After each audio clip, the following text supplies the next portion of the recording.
It is our Wash for Kids Radiothon here on 97.1 Wash FM, virtual this year, but we still have found the time and the Zoom sessions to meet with the very important people that keep this hospital running. We're joined by Joe Bauer right now, our child life specialist at Children's National. Welcome. Thanks so much for taking the time to talk with us today. Absolutely. I'm thrilled to be chatting with you guys, and happy holidays to everybody out there. You too, Joe. You are such an integral part of the care that kids receive at Children's National as a child life specialist. For our listeners who don't know all the amazing things you do, can you just lay that out for us?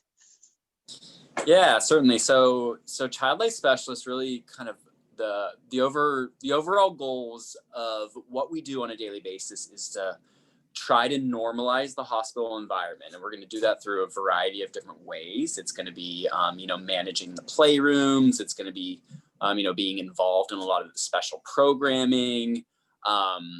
It's going to be, engaging kids at the bedside in their rooms through therapeutic play, self-expression, just various, just normal kid stuff, trying to, maintain socialization and assisting kids as best we can to still hit those childhood milestones.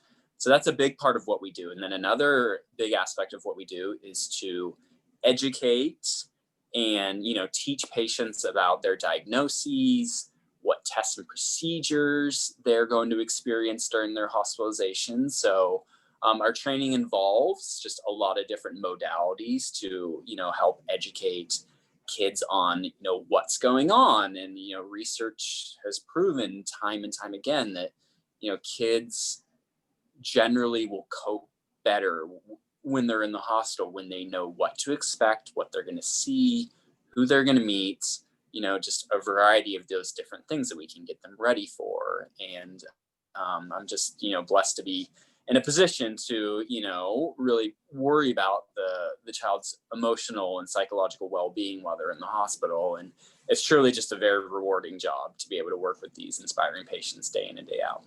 We can imagine. Tell us about your daily routine. What are some of the things that you do throughout the day when you're on your job? Yeah. So, just for example, today, I in addition to helping kids kind of get through their tests and procedures, which is, a big part of what we do, specifically in the hematology oncology outpatient clinic, we have, I want to say on a given day, we have,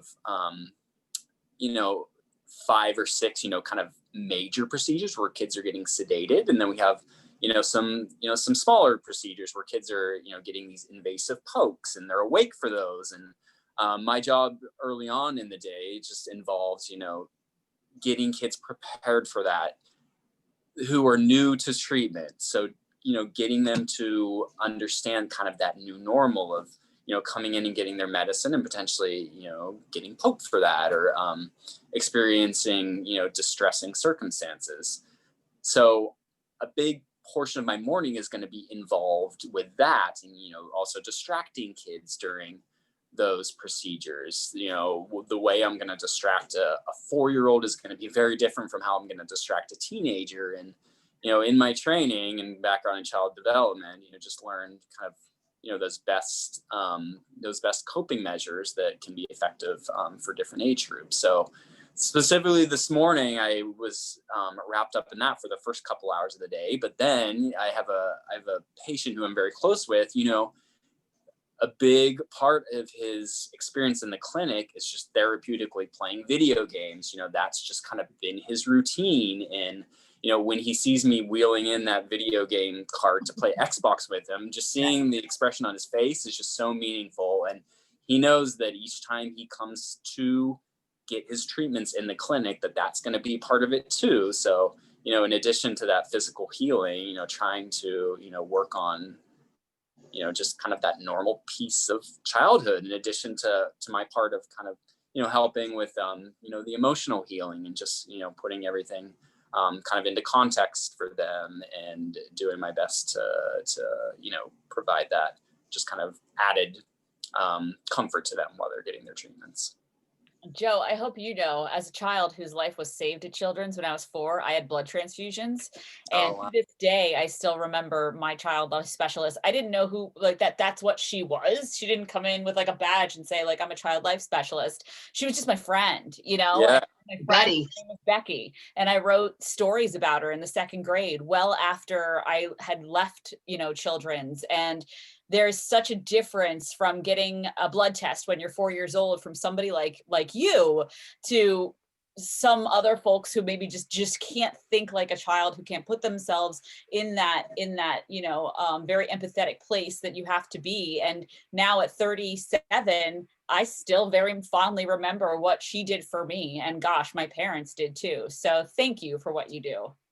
Oh, that's so sweet of you to say. Yeah, it's amazing. I mean, I've been doing this for a little bit over 9 years, and it's just been incredible, to see the impact that my work and the work of my colleagues, just in general, to be able to have those bonds that last not just weeks or months, but last years, and parents, after their child has rung the bell in our clinic to celebrate the end of treatment. It's just amazing to kind of hear their insight into the way that we've helped them emotionally just get through it. And people remember their healthcare experiences. I mean, that's really just a lot of the kind of defining moments of childhood for a lot of people are the times that they spent going to the doctor or going to the hospital. And it's definitely good or bad experiences of healthcare will just be imprinted in your brain. And if we can be a part of the care team that is trying to reinforce those positive experiences, whether it's through play, conversation, education, I mean, all of these different facets of what we do. I mean, I just am really blessed to be in a position to be able to do that. Joe, let's really be real for a moment here. How different has it been for you this year in being a child life specialist at Children's? I mean, it's been a heck of a year. What has it felt like for you? What has it looked like? How have you felt when you go home at the end of the day? Things like that.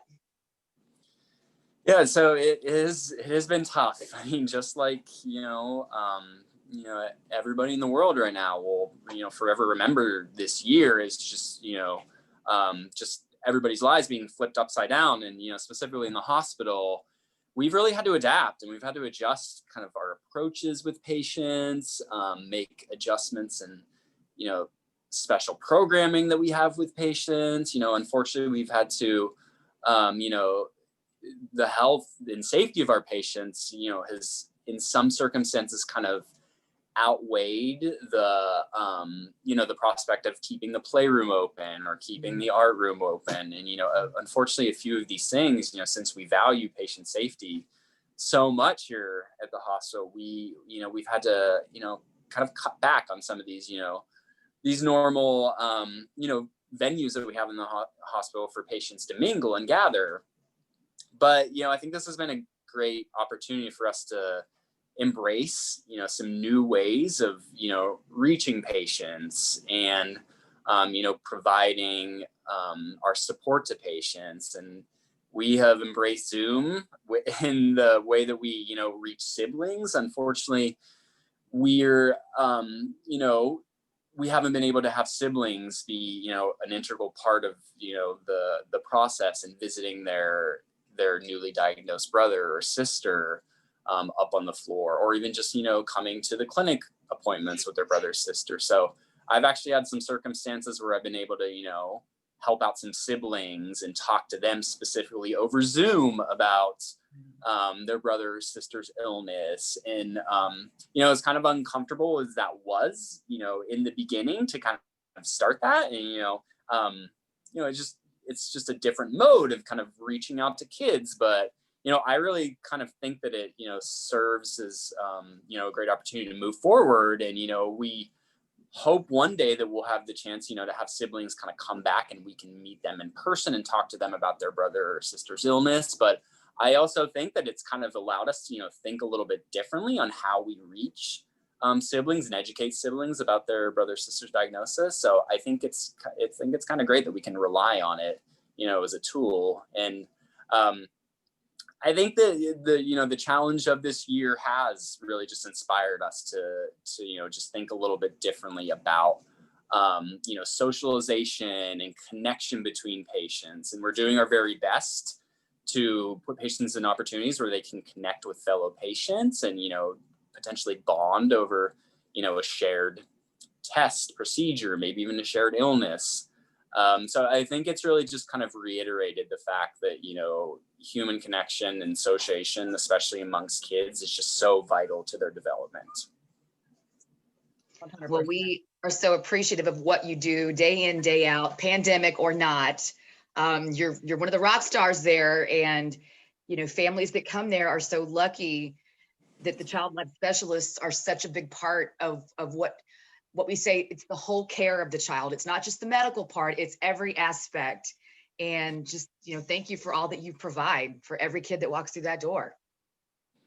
Thank you, ladies, so much. It really is just like a phenomenal job to have. I'm just so happy to, work in an environment that just, it focuses on not only physical healing, but emotional healing as well. And for me to, occupy a position where I'm integral to that and, can be a respected part of the care team that just values, the health and wellness from an emotional and, psychological standpoint, as much as the physical standpoint. I mean, that's really what I can focus on 100%, while the nurses and the doctors are focusing more on the medical side. And, it's just all about, in the end, just bringing it all together. And I'm just one of the many pieces of the puzzle here at Children's that, helps these kids just see brighter days ahead.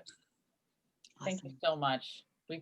You couldn't have said it any better right there. Thank you so much. We really appreciate your time. We appreciate you we appreciate you being so flexible with the half-hour pushback. Sorry about that. We had some technical difficulties on our end. No sweat it. So, but thanks again, man. What you do is really incredible. And I hope you know that. So it makes a big difference. Awesome. Thank you, ladies, so much. Appreciate it.